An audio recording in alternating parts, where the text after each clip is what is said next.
Bueno, profe, buenas noches. Mi nombre es Adriana Peña, junto con mis compañeros Daniel Anderson Hurtado y Jamie Carolina Hernández. Vamos a hablar acerca de la actividad 5, búsqueda del caso ético financiero. Bueno, nosotros escogimos el caso Enron Corporation, ya que este fue como uno de los escándalos financieros más grandes de la historia, el cual el 2 de diciembre del 2001 se declara en bancarrota. Esta compañía poseía activos estimados en 63 mil millones de dólares y se presume que facturaban alrededor de 100 mil millones de dólares anuales. Ellos se declaran en bancarrota o se presume que se declaran en bancarrota porque toda la información que suministraban había sido maquillada. Los pasivos se convertían en activos, los créditos los declaraban como ingresos y todas las cifras que los beneficiaron, pues los inflaron. Teniendo en cuenta que nosotros como contadores somos los responsables de salvaguardar o velar por la transparencia de la información financiera y dar fe pública de que la información que se está registrando o gestionando, esta labor va más allá como de los límites de la organización y se convierte como en un interés general. Bueno, entonces, dentro de las conductas antiéticas en el caso de Enron, pues realmente son numerosas. Escogimos tres que fueron como las que más nos llamaron la atención.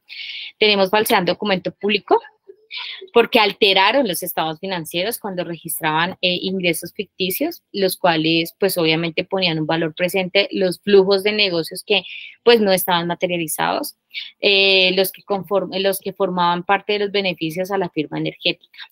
Encontramos también estafa, porque pues hubo una malversación de los fondos de la empresa que llevaban a cuentas personales de empleados y celebración de contratos ficticios diseñados para enriquecerse ellos mismos y pues esto consta de graves pérdidas para Enron. El uso indebido de información privilegiada. Esto pues se observa cuando Jeffrey Skill, director ejecutivo, renunció a su cargo eh, sustentando motivos familiares, vendió las acciones que tenía en la empresa por más de 60 millones de dólares. Bueno, pero pues en tan solo 4 meses después la compañía entró en crisis. Aquí le doy paso a mi compañera para que siga con la exposición.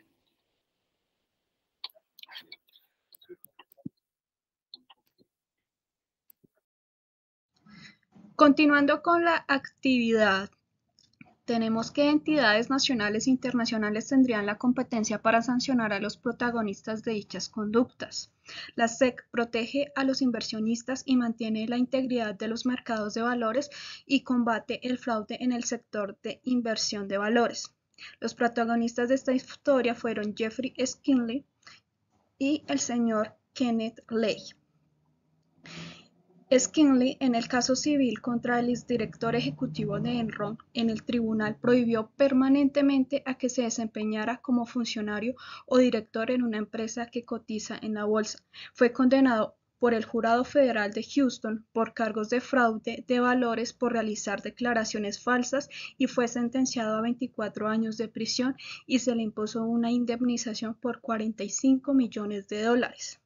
Al señor Kenneth Lay, presidente de Enron, fue hallado culpable por fraude bancario y hacer declaraciones falsas a bancos. El juicio inició en enero del 2006 y para septiembre estaba prevista la sentencia, pero en julio falleció por un infarto.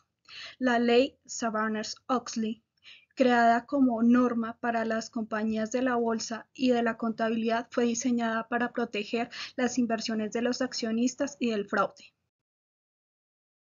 Public Company Accounting Oversight Board, consejo creado por la ley Sarbanes-Oxley para vigilar a los auditores de las compañías que realizaban ofertas públicas en las acciones de la bolsa de valores y los cambios que establecen las normas de auditoría. Y la Ley de Valores de 1933 fue aprobada en Estados Unidos para proteger a los inversionistas contra el fraude. Esta ley exige el registro obligatorio de todos los valores en los Estados Unidos. Arthur Andersen, era una de las mejores compañías auditoras del mundo y en junio del 2002 los tribunales federales de Houston le acusan por la obstrucción de justicia y destrucción de documentos importantes para la investigación del caso Enron. Se le acusa públicamente de la alteración fiscal para beneficiarse como consultor, hasta que esta finalmente desapareció. Buenas noches, profesor. Gracias, Jamie Carolina, por el espacio. Continúo con el punto número 3, las conductas indicadas, cómo se pueden catalogar como prácticas contables. Perdón, prácticas de contabilidad negativa. Bueno, para empezar, quiero hacer un preámbulo rápido y especificar que pues, el auge de la contabilidad creativa va en aumento debido al crecimiento de la profesión contable. Este conocimiento de la profesión contable o de la contabilidad de las empresas, muchas veces en conjunto con la falta de la ética profesional puede terminar en prácticas de contabilidad creativa. ¿Pero qué es esto? No es más que la manipulación de información financiera a las empresas con la finalidad de mostrar una perspectiva diferente a la información real de la empresa.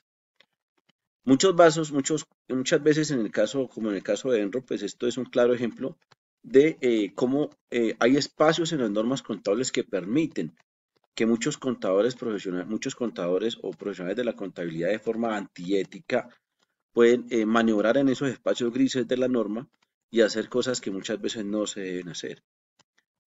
Hago la aclaración que muchas veces no es ilegal porque la norma no lo prohíbe, pero muchas veces cuando uno trabaja en esos espacios grises tiene que recurrir a la ética profesional para no actuar o incurrir en conductas antiéticas o conductas negativas, como es en el caso de la empresa que estamos viendo, la empresa Enron.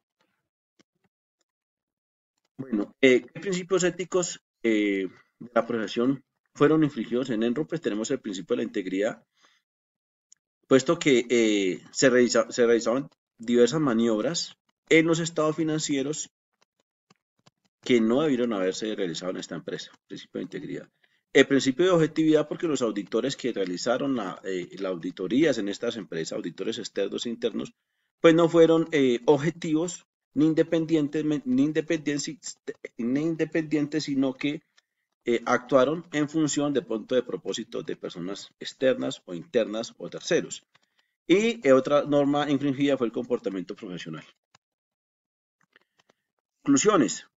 En el caso de Enron, muy conocido en el ámbito académico financiero porque muestra el alto nivel de fraude y corrupción en las prácticas empresariales. La falla más grande de este caso fue de los comportamientos éticos en el fraude y engaño ocasionado a los accionistas, puesto que se evidencia la necesidad de que los miembros de la junta directiva sean competentes, experimentados, informados, pero sobre todo independientes para poder cuestionar ampliamente los resultados y las acciones de la gerencia. En relación con la ética, para el caso de Enron se evidencia una conducta en contra de los postulados éticos aceptados al generar y presentar información errónea de su información financiera. Evidencia la actuación de mala fe y poco ética de las cabezas de la compañía. Después de estudiar el caso de Enron, podemos concluir que los directivos de la entidad tuvieron un gran ingenio para crear esta gran estructura corporativa que aún nos sigue sorprendiendo. Todas las compañías del país están ocultando sus beneficios, todos los conjuntos de cuentas están basados en los libros que han sido cocinados cuidadosamente y completamente asados. Muchas gracias, profesor. Dios lo bendiga, que esté muy bien. Aquí queda la bibliografía y agradezco por el espacio.